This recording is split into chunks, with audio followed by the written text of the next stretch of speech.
Saya ucapkan selamat pagi kepada Bapak Ibu Saudara sekalian. Shalom. Bagaimana kabarnya pagi hari ini? Semua sehat? Semua sehat? Amin, haleluya. Semua diberkati Tuhan? Kok kurang mantap? Semua diberkati Tuhan? Haleluya. Ya, pagi hari ini saudara kita bersama-sama merenungkan satu kebenaran firman Tuhan. Ada satu judul firman Allah yang ingin saya sampaikan pagi hari ini tentang bagaimana kita memahami tentang dasar yang kokoh. Pemahaman kita tentang dasar yang kokoh. Saudara, kata-kata dasar yang kokoh ini adalah satu kata atau satu kalimat yang betul-betul harus kita mengerti. Dasar yang kokoh itu berarti dasarnya kuat. Dasar yang kokoh itu berarti dasar yang tidak akan tergoncangkan. Dasar yang terus bertahan. Dasar yang tidak akan bergerak. Itu yang disebut dengan dasar yang kokoh.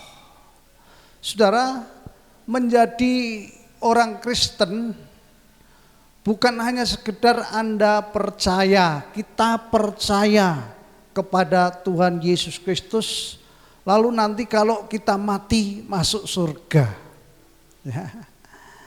Kita bukan hanya itu, pokoknya saya percaya kepada Yesus Kristus, nanti kalau mati saya masuk ke surga. Itu tidak salah. Tetapi ketika kita hidup di dalam dunia ini, kita ada tugas yang sangat penting. Tanggung jawab yang perlu kita lakukan, yaitu bagaimana kita dapat mempertahankan iman sehingga kita menjadi orang Kristen yang kuat dan kokoh di tengah-tengah dunia yang penuh kejahatan ini. Jadi saudara, kata pendahuluan yang saya sampaikan ini saudara biar ngerti. Jadi orang Kristen itu yang penting saya percaya kepada Yesus Kristus, nanti kalau mati saya masuk surga. Tetapi ada satu tanggung jawab yang harus kita lakukan. Bagaimana kita mempertahankan iman kita di tengah-tengah dunia yang semakin jahat ini. Saudara, itu perlu direnungkan.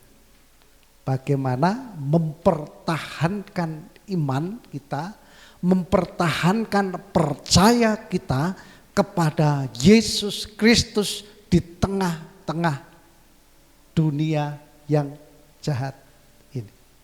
Ini penting, saudara. Jadi satu Bapak Ibu harus renungkan dan perhatikan. Satu ayat sebagai bacaan pagi hari ini, sebagai nas kita pagi hari ini, terambil di dalam 1 Korintus pasal 15 ayat 58. Mari Bapak Ibu kita baca bersama-sama ayat ini supaya Bapak Ibu mengerti. Kelihatan ya dari belakang ya?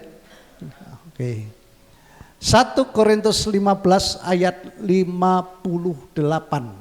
Mari kita baca bersama-sama 1, 2, 3. Karena itu saudara-saudaraku yang kekasih, berdirilah teguh, jangan goyah, dan giatlah selalu dalam pekerjaan Tuhan, sebab kamu tahu bahwa dalam persekutuan dengan Tuhan jerih payahmu tidak sia-sia. Amin. Saudara sekilas membaca pasti mengerti garis besarnya ya. Bahwa ada sesuatu yang tidak sia-sia. Nah, saudara yang dikasihi oleh Tuhan, satu hal yang perlu kita renungkan bahwa gereja adalah persekutuan orang-orang percaya di mana kita ini dipersatukan dalam Kristus sebagai keluarga Allah. Di situ ada kata-kata apa saudara? Mana-mana? Persekutuan. Gereja adalah persekutuan orang percaya. Persekutuan adalah disebut dengan gabungan atau kelompok. Ya. Kelompok orang percaya, gabungan orang-orang percaya yang dipersatukan dalam Kristus sebagai keluarga Allah. Jadi saudara perhatikan dari ayat itu, yang pertama kali yang perlu saudara pelajari bahwa saudara adalah orang-orang percaya yang dipersatukan dalam Kristus sebagai keluarga Allah. Memang kita masih hidup di dalam dunia. Kenapa kita disebut dengan keluarga Allah? Itu karena firman Tuhan. Keluarga Allah. Berarti apa saudara? Ketika di dunia ini kita sudah mengerti bahwa saya ini keluarga Allah, dipersatukan dalam persekutuan orang-orang percaya, maka ini sebagai tanda, sebagai wujud bahwa ketika kita nanti kembali kepada Allah, kita akan dikumpulkan bersama-sama di dalam kerajaan Allah. Itu yang pertama yang perlu Bapak Ibu perhatikan. Jadi saudara harus bangga, saudara harus mengerti sebenarnya saya ini siapa, kita ini siapa, ya, gereja ini siapa. Bahwa saudara adalah keluarga Allah. Katakan saudara, saya adalah keluarga Allah. 1, 2, 3. Sekali lagi. Saya adalah keluarga Allah. Dan itu ditulis di dalam firman Tuhan. Di mana ayatnya saudara? Kita akan lihat di dalam Efesus pasal 2 ayat 19 dan ayat yang ke-20. Ayo kita baca bersama-sama. Efesus pasal 2 ayat yang ke-19. 1, 2, 3. Demikianlah kamu bukan lagi orang asing dan pendatang, melainkan kawan sewarga dari orang-orang kudus dan anggota-anggota keluarga Allah. Jadi ayat ini ditulis di dalam Efesus pasal 2 ayat 19. Ayat ini bukan karangan saya. Tapi ayat ini ditulis dalam Efesus pasal 2 ayat 19. Yang berbicara siapa? Rasul Paulus kepada jemaat yang ada di Efesus. Saudara bukan orang asing. Tapi saudara adalah keluarga. Amin. Saudara adalah keluarga. Saudara bukan orang asing, tapi saudara adalah keluarga.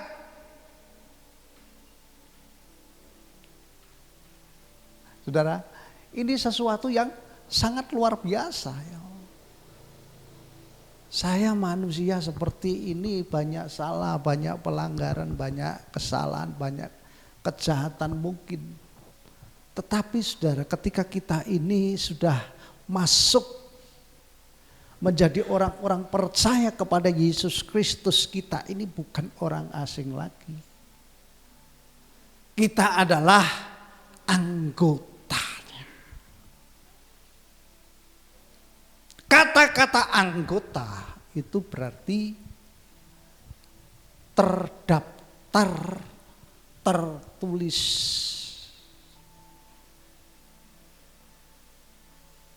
Yang namanya anggota kan terdaftar. Betul Bapak Ibu ya? Tertulis. Betul?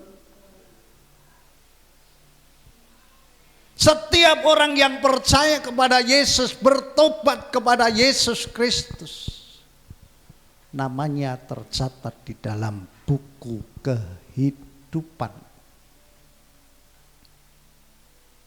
Dicatat di mana? Buku kehidupan. Orang-orang yang tercantum namanya di dalam buku kehidupan adalah anggota-anggota keluarga Allah.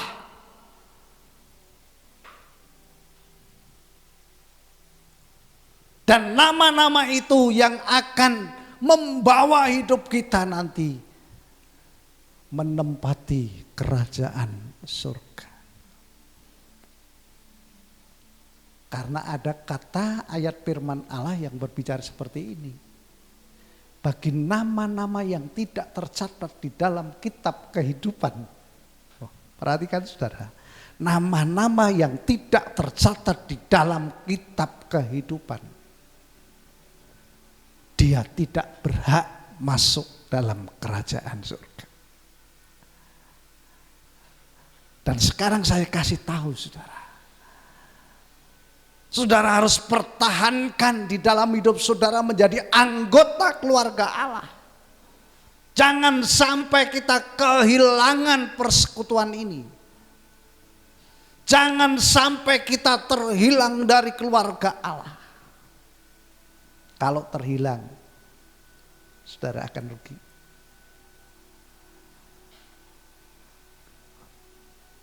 Kalau saudara terhilang, berarti nama saudara juga akan hilang di sana. Saudara yang dikasih oleh Tuhan, saya percaya di dalam Efesus pasal 2 ayat 19 ini menegaskan kepada kita, ya, menegaskan kepada kita supaya kita ini ngerti, saya ini warga orang-orang kudus, saya ini anggota keluarga Allah. Saya bukan orang asing lagi, saya bukan pendatang lagi. Tetapi orang-orang yang sudah terdaftar, orang-orang yang sudah tercatat di dalam kitab kehidupan. Lalu ayat yang ke-20. Di situ dijelaskan. Yang dibangun di atas dasar para rasul dan para nabi dengan Kristus sebagai batu penjuru. Kita ini dibangun di atas dasar para rasul. Di atas dasar para nabi dengan Kristus sebagai batu penjuru. Saudara mungkin bisa renungkan batu penjuru itu apa toh? Ada yang tahu batu penjuru? Batu penjuru itu apa? Kalau saudara membangun rumah, kalau zaman dulu itu ada namanya batu penjuru. Batu penjuru biasanya ditaruh di mana, saudara? Di bawah. Di bawah terus di mana? Halo? Di bawah terus di mana? Ayo. Ada yang tahu? Enggak ada yang tahu? Di bawah. Biasanya ditaruh di pojok. Kalau zaman dulu itu saudara, rumah-rumah itu kan belum pakai pondasi batu gitu. tapi pakai namanya padas, ya tahu ya.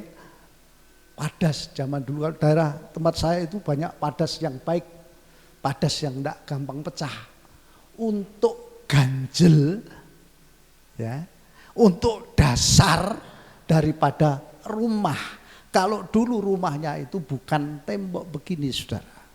Rumahnya dulu itu biasanya yang paling baik itu dari apa? Papan. Terus yang kurang baik biasanya dari bambu. Namanya gedek. Siapa yang pernah tidur di rumah gedek? Siapa? Saya pernah, saudara. Memang kecilan saya di rumah gedek kok. Ngapain? Nah, saudara. Jadi yang namanya batu penjuru itu dibikin siku, saudara. Untuk apa? Jadi sikunya itu 4. 1, 2, 3, 4. Untuk apa, saudara? Selain untuk dasar, juga untuk meluruskan. Selain dasar juga untuk meluruskan. Jadi batu penjuru itu penting, saudara. Bagaimana rumah itu bisa siku, bagaimana rumah itu bisa menjadi baik, itu karena ada batu penjuru. Dan kita lihat, saudara, ketika bangunan itu berdiri, oh iya menjadi lurus, oh iya menjadi rapi. Itu namanya batu penjuru. Selain kuat tetapi meluruskan, menjadikan bangunan itu menjadi baik. Nah, saudara, itu dasar kita. Dasarnya batu penjuru. Kita ini bangunan Allah. Kalau saudara nanti baca ayat seterusnya, ayat 21 dan seterusnya, kita ini disebut bangunannya Allah. Kita dibangun terus, saudara. Dibangun dengan batu penjuru namanya Yesus Kristus, sehingga bangunan kita ini tersusun dengan rapi dan baik. Itu maksudnya, saudara. Jadi, saudara, kalau kita bangun rumah, ya, itu jangan lupa, ya, ada batu penjuru. Nah, kebanyakan, saudara, ketika kita bangun rumah, kita tahunya itu setelah dibangun. Loh, ternyata bangunannya tidak sama, saudara. Depan belakang ukurannya tidak sama. Berarti apa itu? Salah. Salah. Jadi bangunan di atas itu, saudara, ya, belakang sama, depan berbeda. Depan lebih lebar, ke belakang semakin kecil. Tidak sama, saudara. Perhatikan. Setelah kita melihat, bangunan ini ternyata tidak sama, kita menyesal, saudara. Karena apa? Tidak sama. Kalau tidak sama itu nanti kalau diperbaiki yang lain itu berpengaruh, saudara. Masang keramik juga berpengaruh. Masang plafon juga berpengaruh. Masang apa lagi, saudara? Masang usuk juga berpengaruh. Banyak masalah-masalah. Ketika batu penjuru itu tidak ditempatkan, tidak dipakai semestinya. Kalau Yesus sebagai batu penjuru, maka kita ini terus akan dibangun dalam bangunan yang baik. Jelas, saudara, ya. Itu yang pertama. Jadi kita ini adalah keluarga Allah, ya, dibangun di atas dasar batu penjuru. Lalu yang kedua, saudara, bagian yang kedua. Nah, Allah mengendaki kita, mengendaki saya, saudara, menjadi orang Kristen yang kuat dan kokoh dalam iman kepada Tuhan Yesus Kristus. Itu kehendak Allah.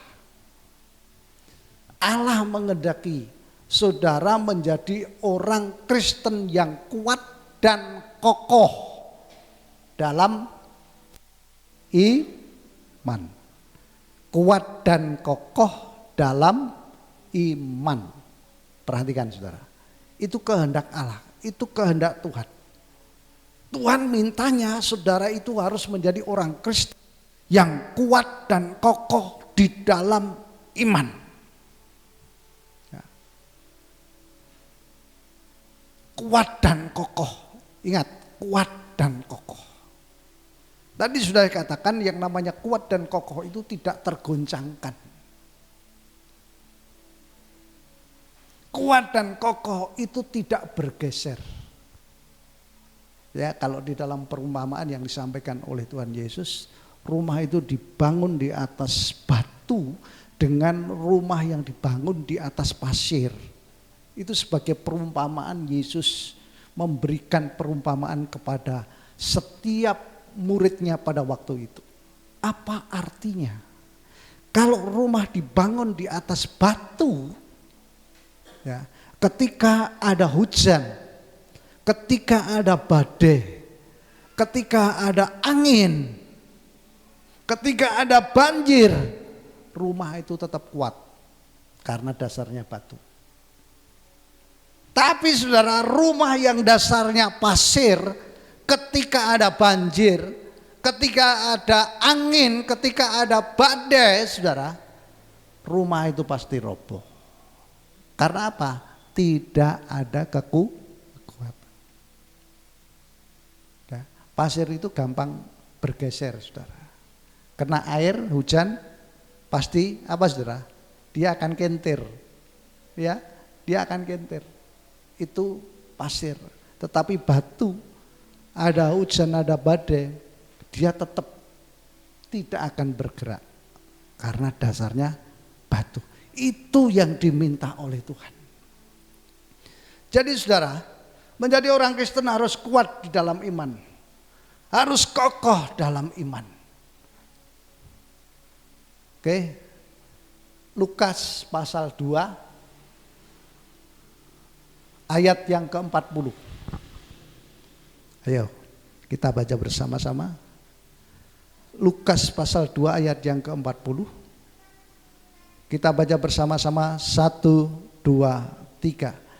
Anak itu bertambah besar dan menjadi kuat, penuh hikmat dan kasih karunia Allah ada padanya. Perhatikan, anak itu bertambah besar dan menjadi kuat, penuh hikmat dan kasih karunia ada padanya. Ini berbicara tentang kuat, kokoh itu sama dengan dewasa. Ya. Kuat dan kokoh itu sama dengan dewasa. Orang dewasa pasti kuat. Orang yang sudah dewasa pasti kokoh. Maksudnya apa saudara? Kita terus harus bertumbuh. Ya. Bertumbuh ke arah mana? Bertumbuh menjadi besar. Terus menjadi kuat. Besar, kuat. Penuh hikmat. Nah ini saudara, penuh hikmat. Kata-kata penuh hikmat ini artinya kita ini bisa memilah-milah.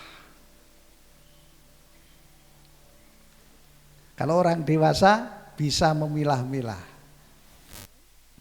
Amin saudara. Bisa membedakan ini yang baik, ini yang tidak baik, ini yang kurang baik. Bisa Bapak Ibu? Bisa ya? Membedakan bisa ya? Ini yang tidak baik, ini yang kurang baik, ini yang baik.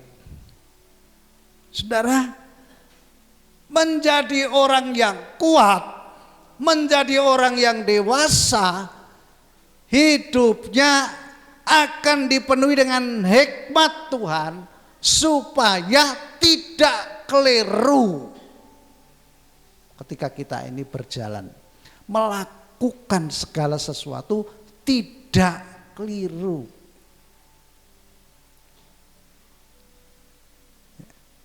Melakukan segala sesuatu tidak keliru. Apakah betul?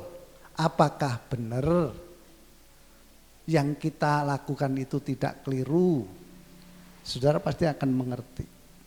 Saudara pasti akan tahu, oh ternyata keliru. Biasanya tahu sudah keliru itu kalau sudah apa? Melakukan. Tapi sebelum melakukan harusnya dipilah-pilah, harusnya dipikir terlebih dahulu. Amin saudara. Dipikir. Supaya kita ini tidak keliru. Nah, supaya iman kita tidak terjebak. Iman kita tidak menjadi loyo. Tetapi iman kita semakin bertumbuh. Jadi saudara, seperti gambaran seperti ini. Kalau kita ini punya anak kecil. Ya.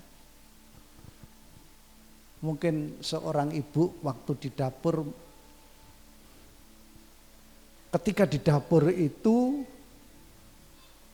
pegang pisau, masak, potong-potong apa saudara? Cabai, potong-potong brambang bawang. Lalu anak kecilnya datang. Lalu anak kecilnya datang. Tahu-tahu ambil pisau juga. Kira-kira ibunya bagaimana saudara? Hai, jangan. Itu berbahaya. Apa begini? Terserah kamu nak. Terserah kamu nak. Orang tua pasti punya hikmat, bisa membedakan ini barang bahaya. Kalau anak itu pegang pisau, nanti potong-potong, bisa tangannya yang kepotong pisau. Ini contoh gambaran secara bodon saja saudara.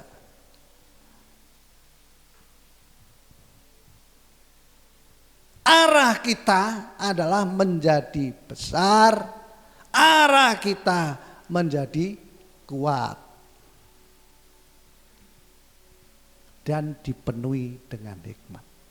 Nah, saudara, ketika kita ini renungkan ayat ini, saudara akan mengerti. Saudara tidak akan mengalami kesalahan-kesalahan yang sama.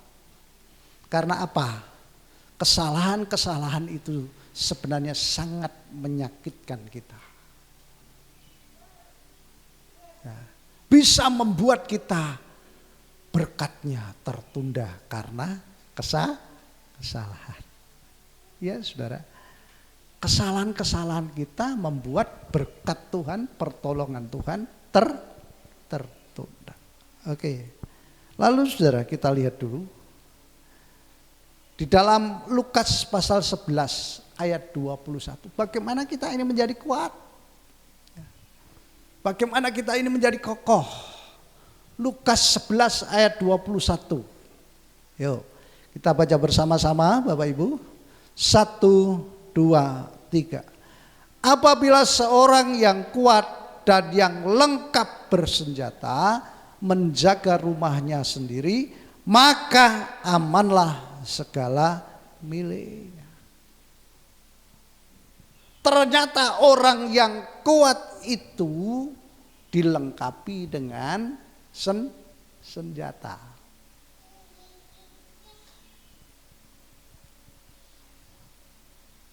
Bagaimana dengan senjata ini untuk menjaga, saudara?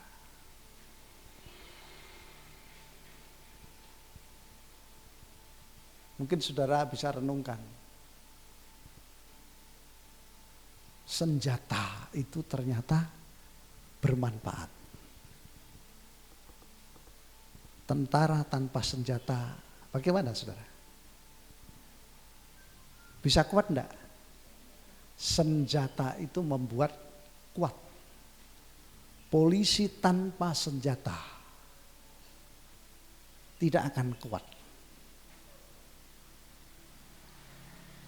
Anak-anak Tuhan tanpa senjata, tanpa perlengkapan senjata, tidak akan kuat.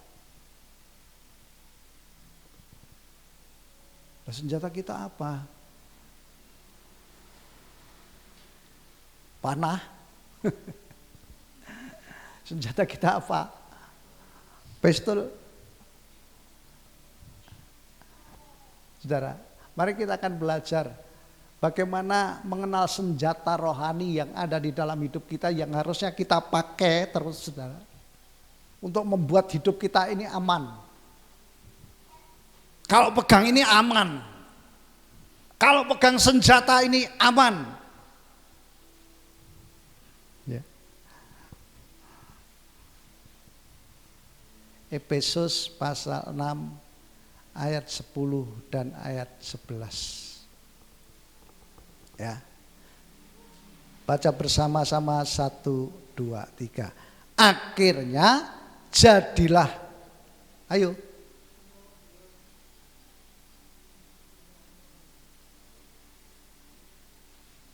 Hilang. Bawahnya. Efesus 6. Saudara ya. Efesus 6 ayat 10 dan 11. 1, 2, 3. Akhirnya jadilah kuat dalam Tuhan dan dalam kuat kuasanya. Pakailah seluruh perlengkapan senjata Allah supaya kamu dapat berdiri melawan tipu daya iblis. Supaya kita kini kuat, bukan dengan kekuatan kita, tapi oleh kekuatan kuasa. Jadi kekuatan kuasa Allah itu yang membuat kita ini kuat, saudara. Siapa kekuatan itu? Ya Roh Kudus. Roh Kudus itu satu kuasa ilahi.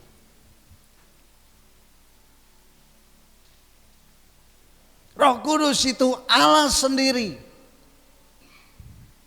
Ya seringkali kalau kita ini dengar berdoa, Tuhan, hanya kekuatan-Mu, hanya kekuatan-Mu yang bisa memampukan saya, bukan oleh karena kuat dan gagah kami manusia. Seringkali saudara kalau ada orang berdoa dengar seperti itu, memang betul, hanya oleh karena kuat kuasa daripada Allah sendiri.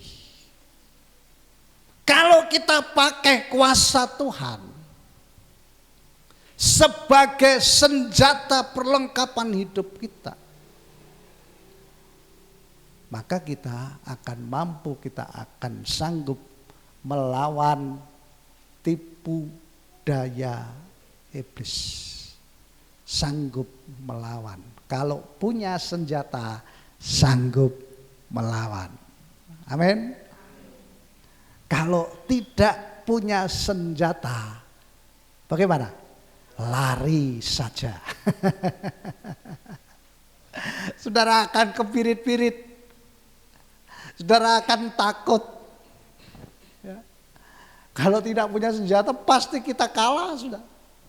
Pasti kita akan mati. Tetapi kalau kita punya senjata, saudara akan menjadi pemenangnya karena ada senjata yang saudara bawa. Ada kuasa yang saudara bawa. Oke. Terus saudara. Efesus 6 ayat 13. Efesus 6 ayat 13. Ayo. Baca bersama-sama. 1, 2, 3. Karena itu pakailah seluruh perlengkapan senjata Allah supaya kamu dapat tetap bertahan saat hari yang jahat itu datang.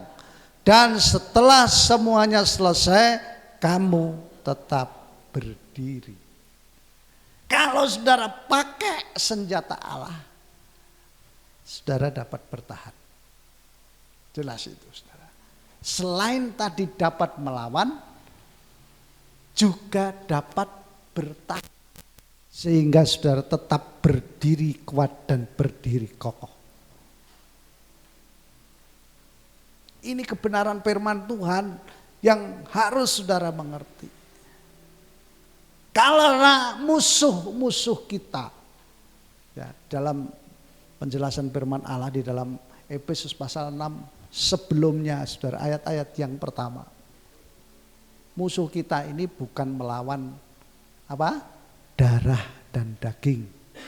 Yang artinya lawan kita bukan manusia. Darah dan daging.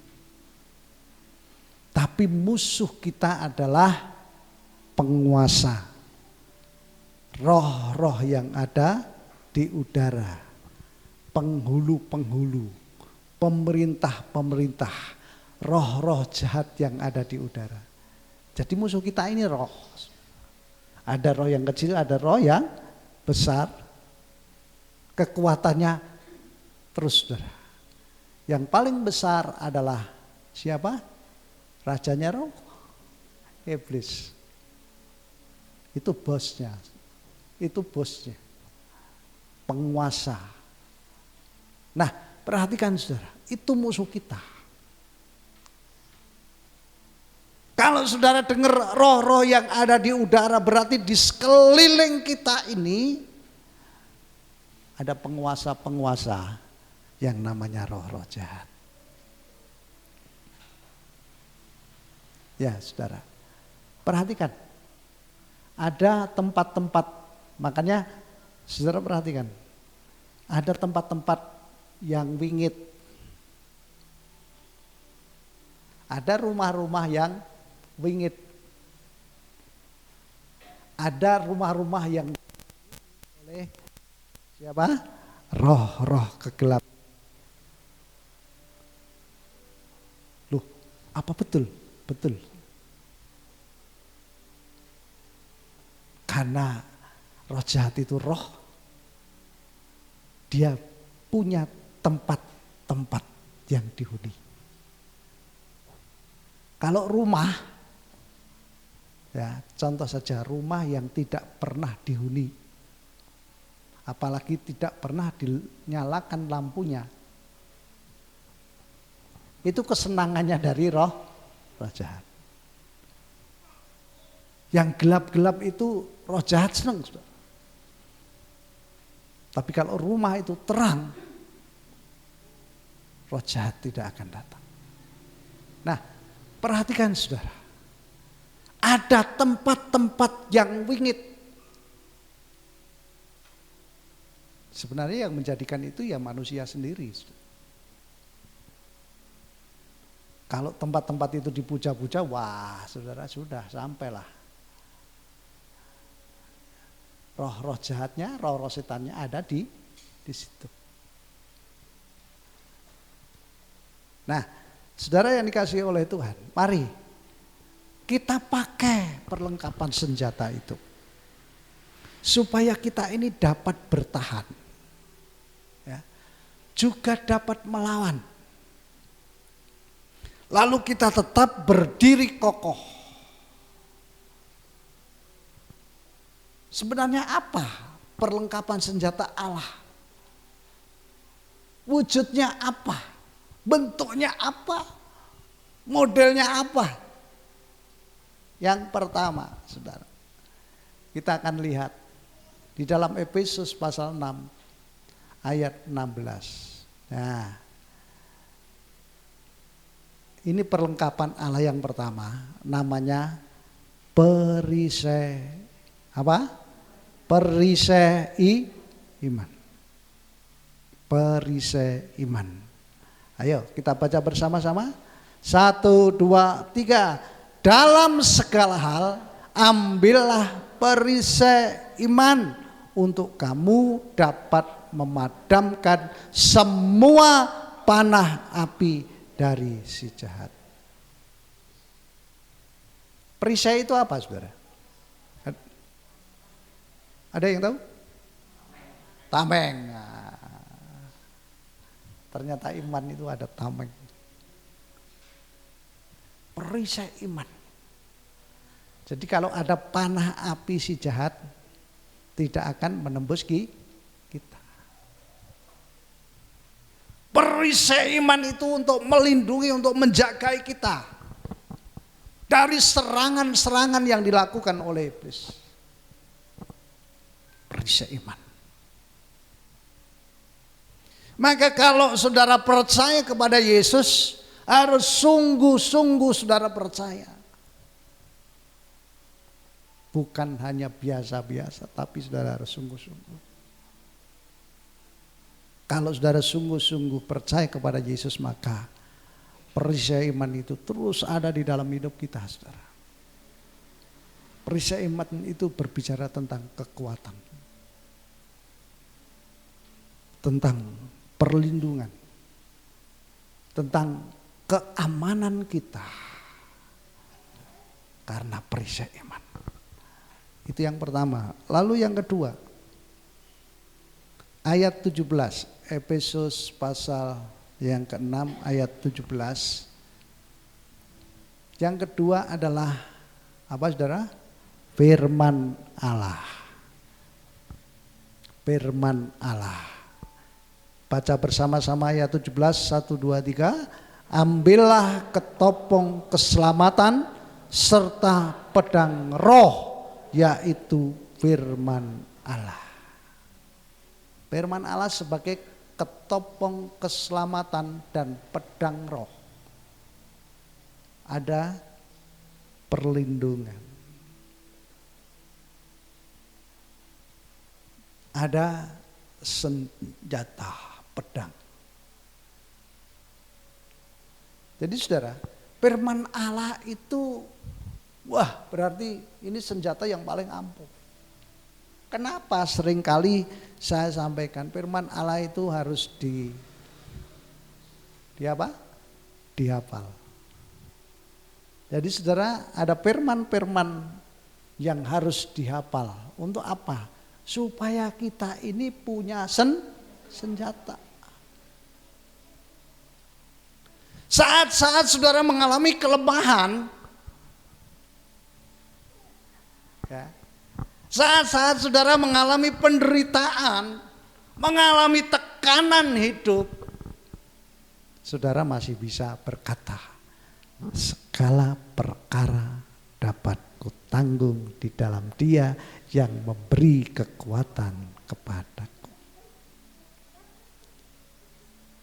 Saudara, ini pentingnya firman Allah itu di apa? Saudara, apa? Ada kekuatan. Loh, kenapa kok bisa hafal itu? Karena kuasa firman itu akan memberkati kita. Hatimu dikuatkan oleh firman. Sehingga ketika saudara mengalami kelemahan, penderitaan, saudara bisa bangkit kembali. Itu senjata, saudara.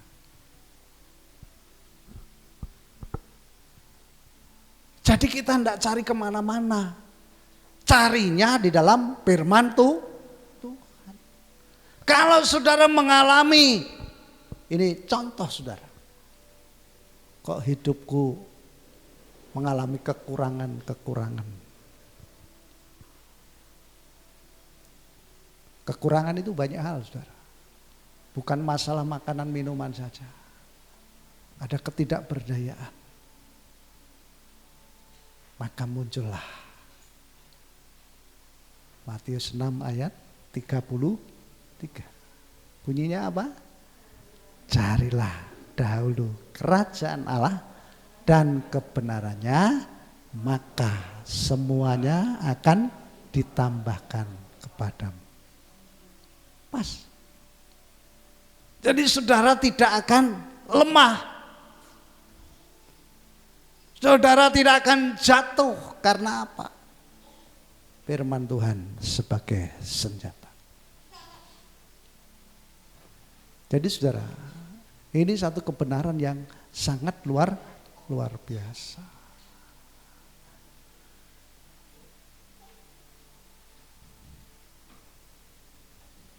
Lalu yang ketiga, saudara, bawahnya, oke. Apa senjata perlengkapan Allah itu apa? Apa saudara? Berdoa. Berdoa itu perlengkapan senjata Allah. Berdoa.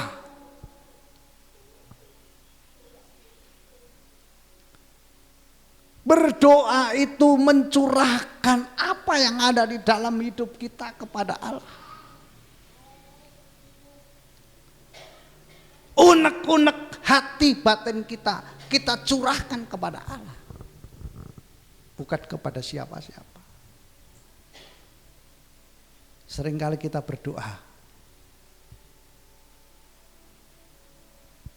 tidak dari dalam hati. Akhirnya saudara sampaikan. Saudara sampaikan ketika saudara berdoa, saudara sampaikan. Dari kedalaman hatimu yang paling dalam. Apa yang saudara alami. Apa yang saudara harapkan di dalam doamu. Sampaikan kepada Tuhan.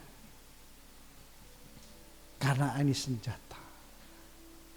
Biasanya saudara, kalau ada sesuatu ganjalan-ganjalan di dalam hidup kita, sebelum kita berdoa, itu rasanya di dalam hati ini tidak enak, tidak nyaman.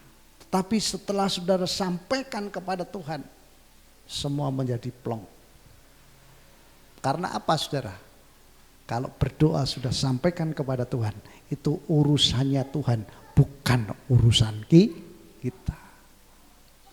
Maka kita tinggal tunggu jawaban dari Tuhan. Nah, itu penting saudara. Ayo kita baca bersama-sama ayat 18, 1, 2, 3. Sambil berdoa setiap waktu dalam roh dengan semua doa dan permohonan.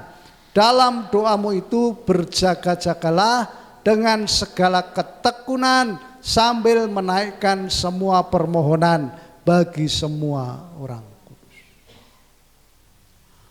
Berdoa di setiap waktu. Maksudnya berdoa di setiap waktu itu bukan bolak-balik neng kamar berdoa. Bukan berdoa, tapi tidur. Bolak-balik neng kamar ngantuk, saudara ya. Kalau kita ini kelemahannya kalau sudah tahu bantal, saudara ya. Betul ya? Kalau sudah tahu bantal, waduh, ngelengek sedelok. Bablas, bukan sedelok. Ya, 1 jam, 2 jam. Perhatikan saudara. Dalam segala waktu itu maksudnya kau berdoa bukan tergantung tempat. Saudara bisa ucapkan, saudara bisa katakan. Bukan harus kita terus tutup mata. Ketika saudara mau berdoa, tahu kan saudara naik sepeda motor mau berdoa, wah tutup mata dulu. Bagaimana saudara? Kira-kira bagaimana, bisa enggak? Sambil tutup mata berdoa naik motor. Itu salah siapa? Saudara, berdoa itu enggak harus selalu tutup mata. Amin. Saudara gembremeng sama Tuhan, itu doa saudara. Itu sebenarnya doa yang sangat luar biasa. Gembremeng itu maksudnya apa? Tidak keluar dari mulut, dalam hati. Tuhan itu dengar. Karena itu doa yang serius. Karena di dalam hati itu sudah berbicara kepada Tuhan. Itu ganjalan di dalam hati kita sampaikan kepada Tuhan. Apalagi dalam masalah-masalah situasi dan keadaan. Berdoa itu merupakan senjata yang ampuh.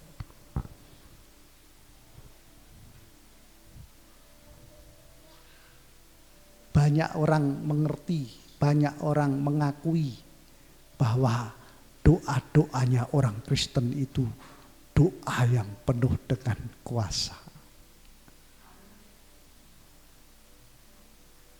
Lihat saudara, kalau saudara benar-benar berdoa, doa saudara penuh dengan kuasa. Jadi ketika saudara berdoa itu ada hasilnya. Ya. Ketika saudara berdoa ada buktinya. Tidak omong kosong, tidak bohong. Tetapi doa saudara adalah doa yang didengar oleh Tuhan. Oke, bagian yang terakhir. Dasar yang kokoh, dasar yang kuat yang kita pelajari hari ini. Sebenarnya apa hasilnya saudara? Bagian yang ketiga, ya, baca bersama-sama. 1, 2, 3. Segala sesuatu yang kita lakukan di dalam Tuhan Yesus tidak akan pernah sia-sia. Maka ketika Anda sebagai murid Kristus tekun belajar firman Tuhan, hal ini akan sangat berguna bagi pertumbuhan iman Anda. Supaya kita terus bertumbuh menjadi kuat, jangan lupa saudara akan bertumbuh dalam iman. Dan apa yang saudara kerjakan tidak akan sia-sia. Ya, yang saudara kerjakan tidak akan sia-sia. Mengikut Yesus akan ada hasilnya. Ya, jelas saudara, ada sesuatu yang kita lakukan dan harapan itu menjadi satu kenyataan. Amin, puji Tuhan. Jadi ini sekilas pemahaman kita bagaimana menjadi orang Kristen yang bertanggung jawab mempertahankan iman kita di tengah-tengah kejahatan dunia ini. Puji Tuhan, Tuhan memberkati kita.